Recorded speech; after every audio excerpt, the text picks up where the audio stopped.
Moses said, look, man, this is all good, but you got the wrong dude. How am I going to do this? I'm too ordinary. I'm not qualified to do this job. And the truth is, if God asks you to do something great and all you're looking at is yourself, you're right. You aren't qualified. You're always going to be too old or too young or too fat or too skinny or too hairy or too bald. You're always going to be too heavy or too light. You're too something to do this great thing. You can always offer God an excuse. I'm too busy. For what? Moses says, I can't do this. Who am I? God's got an answer for him to encourage him in the midst of what he's facing. He was hearing knock. He was hearing God calling his life, but he didn't feel qualified to answer that knock, that call. And Moses faced the feeling and God had an answer for him. Look how God answers when he says, who am I to do this? God answers right in Exodus 3:12. Here's what he says.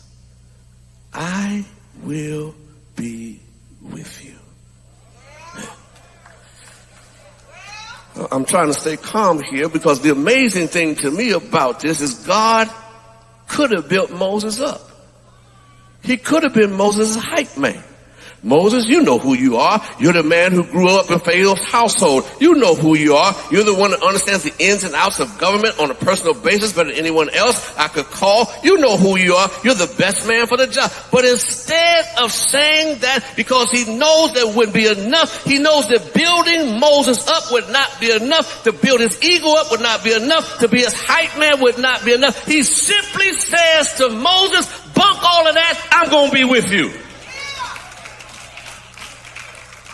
And that was enough. He didn't point to Moses' qualifications. He didn't point to Moses' qualifications. He did not read Moses his resume.